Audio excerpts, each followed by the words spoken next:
Desert of white stone यानी Aksai चिन, क्या हो अगर उसके ऊपर इंडिया कब्जा कर ले? क्या है इसकी खासियत और क्यों ये इतना इंपॉर्टेंट है कि एक वक्त में Russian umpire, British umpire, China, India सब इसके पीछे थे? क्या है इसका इतिहास? क्यों ये इंडिया का अभिन्न अंग है? और अगर आज इस पर इंडिया का कब्जा हो जाए तो क्यों चाइना तबाह हो सकता है? क्या है वो कारण जिसकी वजह से लद्दाख के ऊपर कब्जा करना चाइना का एक ड्रीम है? आइए जानते हैं इस वीडियो में इस पूरी कहानी को। स्वागत है आपका PW ओनली IAS में। बर्फ का रेगिस्तान जहां दूर दूर तक कोई नहीं रहता, एक ऐसा इलाका जो भारत का पार्ट रहा है, लेकिन आखिर क्यों चाइना इसके ऊपर क्लेम करता है? एक ऐसी जगह जिसके ऊपर चाइना ने एक समय में क्लेम किया भी नहीं था, अचानक चाइना को इतना प्यारा क्यों हो गया? और क्या हो अगर इंडिया अक्साई चिन पर कभी कब्जा कर ले? आइए जानते हैं पहले अक्साई चिन का इतिहास। एक ऐसी जगह जो लगभग भूटान के साइज की है। ये वो इलाका है जो भूटान जितना बड़ा है उतना ही बड़ा ज्योग्राफिकली है और हमेशा से लद्दाख का पार्ट रहा है, लेकिन चाइना कहता है कि नहीं, ये हमारा पार्ट रहा है, जबकि इतिहास में ये चाइनीज अंपायर का पार्ट कभी रहा ही नहीं। अगर हम इतिहास के पन्नों में जाएं तो सबसे पहले हम जाएं तो ये देखेंगे कि मुगल अंपायर की पीरियड में ये पार्ट था मुगल अंपायर का, यानी इंडिया का पार्ट था। तो जब ये मुगल अंपायर का पार्ट था तो फिर ये भारत का हुआ, लेकिन उसके कुछ समय बाद कुछ टाइम तक तिब्बतन अंपायर का कंट्रोल भी इसके ऊपर था। लेकिन फिर एक पीरियड आता है जब जोरावर सिंह के अंदर इस पूरे इलाके के ऊपर कब्जा करती है सिख अंपायर। ये डोगरा अंपायर का पार्ट बनता है जब जोरावर सिंह की लीडरशिप में सिख आर्मी तिब्बतन आर्मी को हराकर इस पूरे इलाके के ऊपर अपना कब्जा जमाती है और ये डोगरा अंपायर का पार्ट बनता है। लेकिन 1842 की इस ट्रीटी के कुछ सालों बाद ही ब्रिटिशर्स के हाथों हार का मुंह देखने के बाद ये इलाका पहुंच जाता है ब्रिटिशर्स के पास, और ब्रिटिशर्स एक मैप बनाकर ये साबित भी करते हैं कि भारत का पार्ट है। लेकिन फिर ऐसा क्या होता है कि ब्रिटिशर्स इसको जाने देते हैं चाइना के हाथों में और ज्यादा कुछ विरोध भी नहीं करते। और चाइना, जिसने 1900 तक कभी क्लेम भी नहीं किया कि उनका है, अचानक से इतनी जोर जबरदस्ती के साथ इसको अपना बनाने के पीछे क्यों पड़ जाता है? क्यों ब्रिटिशर्स इसको लेके पीछे हट गए? क्यों चाइना इसको लेके जागरूक था? और क्यों आज अगर ये भारत के पास आ जाए तो चाइना के सारे प्लान्स बर्बाद हो जाएंगे? जानते हैं। सबसे पहले इसकी वैल्यू क्या है। ये जगह असल में जहां है वहीं पर पहले इंपॉर्टेंट सिल्क रूट हुआ करता था। दुनिया का ट्रेड इसी जगह से गुजरा करता था। यही वो जगह है जहां पर सिल्क रूट के अलावा पश्मीना रूट भी हुआ करता था, और काराकोरम हाईवे और काराकोरम पास के अलावा कुनलन माउंटेन, हिंदू कुश का रीजन दुनिया में ट्रेड का एक इंपॉर्टेंट जोन हुआ करता था। इस रीजन में हमेशा से भारत का दबदबा रहा है। लद्दाख का पार्ट होने वाला अक्साई चिन एक ऐसी स्ट्रेटेजिक लोकेशन पर है जो आज भी बहुत इंपॉर्टेंट है। और इसी वजह से आज अगर हम इस ज्योग्राफी को देखें तो अक्साई चिन चाइना के कब्जे में है। सियाचिन ग्लेशियर भारत के पास है, लेकिन ये जो सक्शगम वैली है जो पाकिस्तान के कब्जे में थी, उन्होंने 1963 में चाइना को सौंप दी। और ये POK तो ऑब्वियसली पाकिस्तान के कब्जे में है अभी। और यहां से आप जुड़ सकते हैं अफगानिस्तान से, यहां से आप जुड़ सकते हैं सेंट्रल एशिया से, और यहां से रास्ता बनता है दो ऐसी जगहों का जो चाइना के लिए बहुत बड़ा सरदर्द है। पहला, उनका एक राज्य जो उनके लिए सर का दर्द है, जिनजियांग, और दूसरा वो इलाका जो उनकी सोने की मुर्गी है, यानी तिब्बत।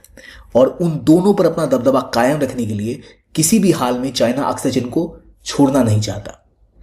क्या है वो कहानी, समझते हैं।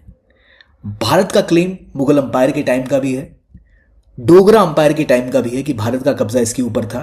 ट्रीटी ऑफ चुसुल के पहले भी यह हिस्सा काफी समय तक भारत के कब्जे में रहा था। कुछ समय के लिए यह हिस्सा जरूर तिब्बतन आर्मी और तिब्बतन अंपायर का पार्ट था, लेकिन चाइनीज अंपायर का पार्ट नहीं था जो चाइना क्लेम करता है। और अचानक से चाइना ने क्लेम करना शुरू क्यों किया, पहले ये समझिए। जब ब्रिटिशर्स ने इस हिस्से के ऊपर कब्जा किया, उसके कुछ सालों बाद ही इस रीजन में रशियन अंपायर अपना पैर पसारने लग गई।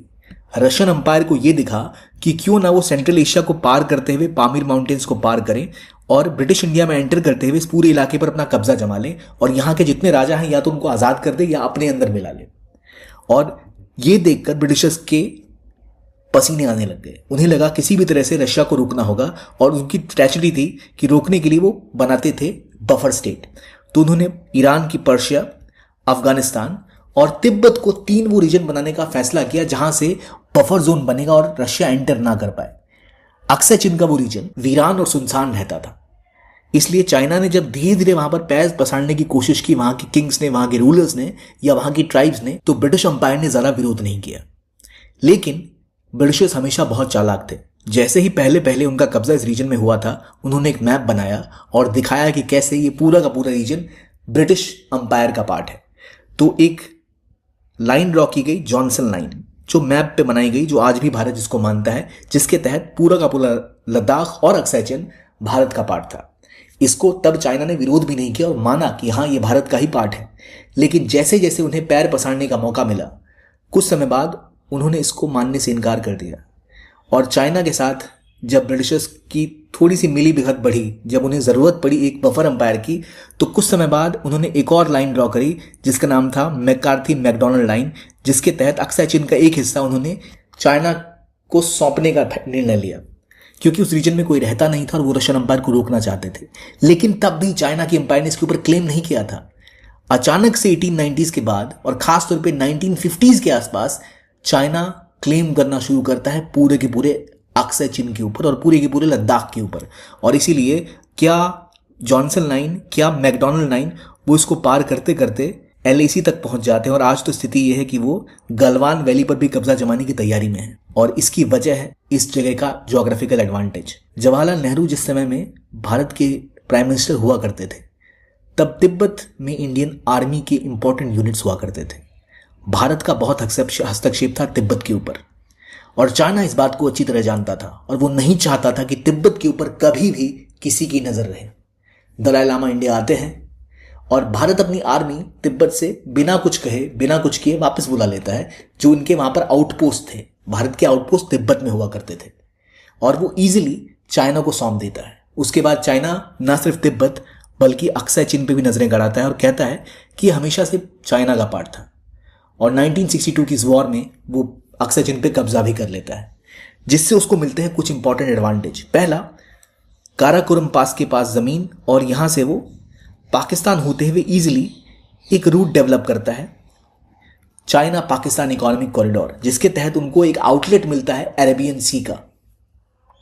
और चाइना की ज्योग्राफी उसका सबसे बड़ा सरदर्द है। चाइना एक बड़ा देश है, लेकिन उसकी 94% पॉपुलेशन उसके ईस्टर्न कोस्ट पे रहती है। उसके वेस्टर्न इलाकों में केवल 6% पॉपुलेशन रहती है। और यहाँ उनके दो ऐसे इलाके हैं जो चाइना से अलग होने को आमादा हैं। एक जिनजियांग, जहां पर उइगर मुस्लिम पॉपुलेशन रहती है, और दूसरा तिब्बत, जहां तिब्बतन बुद्धिस्ट रहते हैं। दो ऐसे इलाके जो कभी भी चाइनीज अंपायर का पार्ट उस तरह से नहीं रहे जैसा चाइना क्लेम करता है। और इन दोनों की सेफ्टी के लिए चाइना चाहता था कि अक्साई चिन के ऊपर उसका कब्जा जमा रहे, क्योंकि अगर भारत अक्साई चिन के ऊपर कब्जा करता है तो भारत जिनजियांग प्रोविंस तक पहुंच जाएगा और तिब्बत के पास भी उसका हस्तक्षेप बढ़ जाएगा। और खास तौर पे अगर आप देखो अक्साई चिन का ये इलाका, इसके ठीक ऊपर वो इलाका है जहां काशगर नाम का शहर है, जहां से सीपैक यानी चाइना पाकिस्तान इकोनॉमिक कॉरिडोर गुजरता है, जहां से चाइना इस रीजन का इस्तेमाल करते हुए oil, natural resources, industries build कर रहा है और अपने इस इलाके को जो ज़्यादा डेवलप नहीं है डेवलप करने की कोशिश कर रहा है, ताकि यहाँ जो लोग विद्रोह कर रहे हैं वो शांत पड़ जाएं और अपनी पूरी ज्योग्राफी पे उसका कंट्रोल बढ़ा रहे। तो जिनजियांग वो इलाका है जहाँ उइगर मुस्लिम्स रहते हैं और यहाँ हमेशा से एक आवाज़ बुलंद रही है कि उन्हें आज़ादी चाहिए, और वो असल में टर्किक ऑरिजिन की पॉपुलेशन है जो अपने लिए ईस्ट तुर्किस्तान नाम का देश बनाना चाहती है। कम्युनिस्ट पार्टी ने बार बार कोशिश की कि इस्लाम को ही बदल दे और इस लोगों को दबाया, कुचला, और आज बहुत हद तक उसमें कामयाब भी हो गए हैं। लेकिन वो किसी हाल में नहीं चाहते कि अक्साई चिन भारत के हाथ में आए। अगर अक्साई चिन भारत के हाथ में आता है तो सीधा सीधा भारत जिनजियांग प्रोविंस के करीब पहुंच जाएगा। और दूसरा, तिब्बत वो जगह है जहां से दुनिया की 11 बड़ी नदियां बहती हैं, ब्रह्मपुत्र, मेकोंग, और इन सभी नदियों का एक गढ़ है तिब्बत, जो है water fountain of Asia. China का तिब्बत पे कब्जा है, इसका मतलब चाइना एशिया के सारे वाटर पर लगभग इनडायरेक्ट कब्जा करके बैठा है, चाहे ब्रह्मपुत्र हो, चाहे इंडस हो, चाहे मेकोंग हो, चाहे इरावदी हो। और इसीलिए चाइना हमेशा तिब्बत के ऊपर अपनी पकड़ बना के रखना चाहता है। इसके अलावा तिब्बत को रूफटॉप ऑफ एशिया भी कहते हैं। यहाँ पर इतने संसाधन या रिसोर्सेज होने की संभावना है जो चाइना को लंबे समय तक ग्रो करने में मदद कर सकता है। और तिब्बत वो जगह है जो चाइना के बाकी प्रोविंसेस जहाँ पर उनकी जनसंख्या रहती है उनको एक नेचुरल सेफ्टी प्रोवाइड करता है। तो अगर भारत अक्साई चिन के ऊपर कब्जा कर लेता है तो भारत की पहुंच एक तो जिनजियांग तक हो सकती है, दूसरी तिब्बत के ऊपर भारत का प्रभुत्व फिर से बढ़ सकता है। जहां के लोग आज भी भारत को बहुत ही आदर के साथ देखते हैं और उम्मीदों के साथ देखते हैं, क्योंकि तिब्बतन रिफ्यूजीज आज भी भारत में रहते हैं। तो चाइना हमेशा इस चीज से परेशान रहता है और तिब्बत को सिक्योर करने के लिए उसकी एक पॉलिसी है 5 फिंगर्स ऑफ तिब्बत। तिब्बत अगर एक हथेली की तरह है तो 5 उंगलियां लद्दाख, नेपाल, सिक्किम, भूटान और अरुणाचल, ये 5 उंगलियां अगर वो सिक्योर कर लेता है तो भूटान को कभी कोई खतरा नहीं होगा। और चाहे गलवान में अटैक हो, चाहे नेपाल पे दबदबा दिखाना हो, चाहे सिक्किम की ओर बढ़ना हो, या भूटान के इलाकों पे कब्जे जमाने की बात करनी हो, या फिर अरुणाचल को क्लेम करना हो, चाइना इन सब चीजों के पीछे पड़ा है क्योंकि वो तिब्बत को सिक्योर करना चाहता है।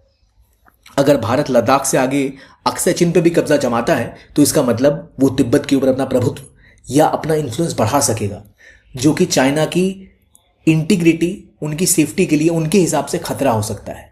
और इसलिए वो कभी नहीं चाहते कि अक्सय चिन भारत के हाथ में आए, और अगर भारत के हाथ में आता है तो उनके लिए वो एक बड़ा सरदर्द होगा।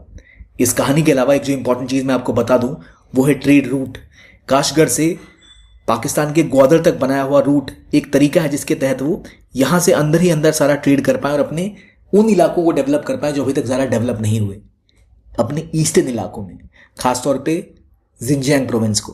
तो इसीलिए जिनजियांग तिब्बत सिक्योर करने के लिए वो कभी भी नहीं चाहते कि भारत अक्सय चिन के आसपास भी मंडराए, और वो अपना दबदबा अक्सय चिन से आगे लद्दाख में खींचना चाहते हैं, इस पूरे इलाके को कब्जे में लेना चाहते हैं। और ये इलाका कभी भी ब्रिटिश अंपायर के समय भी, डोगरा अंपायर के समय भी, मुगल अंपायर के समय भी इंडिया का ही पार्ट था, ना कि चाइना का पार्ट था। इसीलिए हर तरफ से तिब्बतन प्लेट्यू को सिक्योर करना हो, या फिर जिनजियांग को सिक्योर करना हो, या ट्रेड रूट्स डेवलप करने हो, या फिर इस रूट के थ्रू सेंट्रल एशिया में अपना पैर और मजबूत करना हो, चाइना के लिए अक्सय चिन बहुत इंपॉर्टेंट है।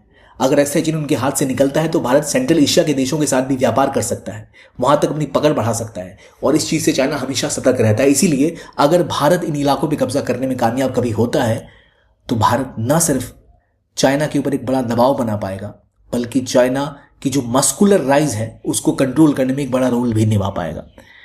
ये पूरा इलाका जो ईस्ट तुर्किस्तान की अलग डिमांड कर रहा है, शायद ये भी और स्ट्रांग हो जाए। शायद चाइना की जो कम्युनिस्ट पार्टी है उसका कंट्रोल चाइना पर कम हो जाए। तो इसी वजह से ये इलाका इतना महत्वपूर्ण है, और अगर भारत ने कभी इसके ऊपर कब्जा किया तो ट्रेड, स्ट्रेटेजिक, बॉर्डर सिक्योरिटी और रिसोर्सेस, चारों लेवल पर चाइना के लिए खतरा बन सकता है भारत। इसीलिए अक्सय चिन है इतना महत्वपूर्ण। आई होप ये आपको आर्टिकल अच्छा लगा हो, आई होप आपको ये डिस्कशन अच्छी लगी हो। आप कमेंट्स बॉक्स में बताइए कि आपको लगता है कि कभी ऐसा हो पाएगा।